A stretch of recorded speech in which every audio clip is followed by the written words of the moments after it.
Welcome to this explainer. Today we're going to completely dismantle some of the most common misconceptions about the foundational mechanics of modern business. We're drawing directly from the 17th edition of Marketing Management by Kotler, Keller, and Chernev to uncover what's actually driving the marketplace right now. If you think you already know how businesses operate and reach you, well, prepare to have your perspective shifted. We're looking really closely at how massive global shifts have just completely rewritten the rules of the game. Okay, let's dive into this right away with a seemingly simple question. Think about it for a second. If someone stopped you on the street and asked you to define marketing, what would you actually say? I mean, most of us would immediately jump to things like television commercials, social media ads, billboards, or, maybe a really persistent salesperson trying to close a deal. We have this deep-seated assumption that marketing is purely about selling or advertising. But is that really the whole story? To get to the truth here, we need to look at the formal managerial definition. Marketing is the art and science of identifying, attracting, and retaining customers through creating, delivering, and communicating superior customer value. Now, notice what's completely missing from that sentence. The word selling. It's fundamentally about choosing target markets and delivering superior value. It's a science of data, absolutely, but it's also an art of human connection. It's not just about making a quick one-off transaction. It's about building a sustainable relationship where the customer stays around because they genuinely value what you're delivering.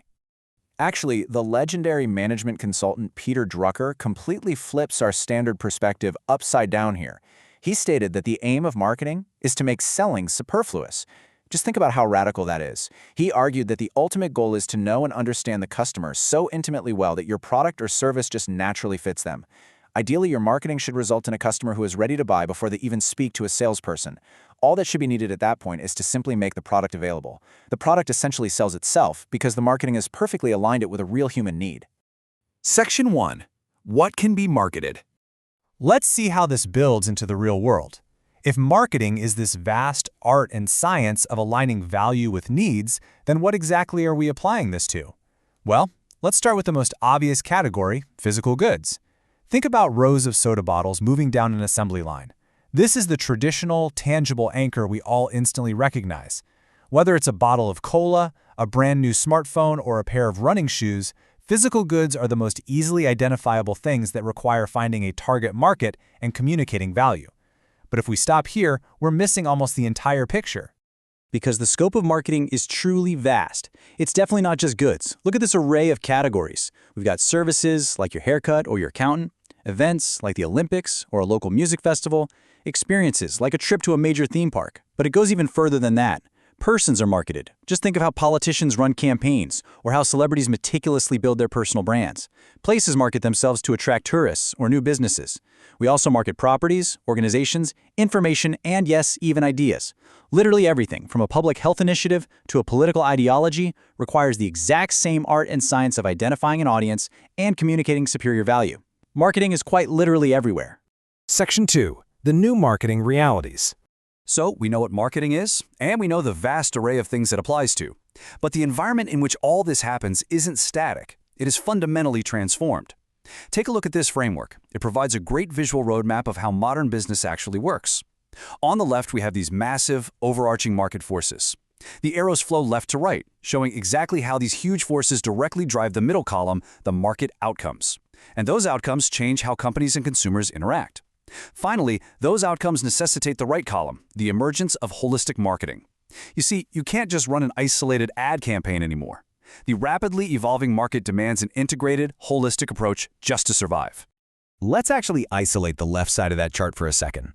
These are the major market forces currently putting massive pressure on every single modern market relationship. First up, technology. The pace of digital innovation changes literally every day. Then, globalization. The world is completely interconnected now, meaning competition and supply chains are worldwide. Third, the physical environment. Things like resource scarcity and climate considerations are completely reshaping industries. And finally, social responsibility, the growing demand for ethical and sustainable business practices. Listen, these aren't just corporate buzzwords. These are the structural pillars forcing the marketplace to dramatically change the way it operates.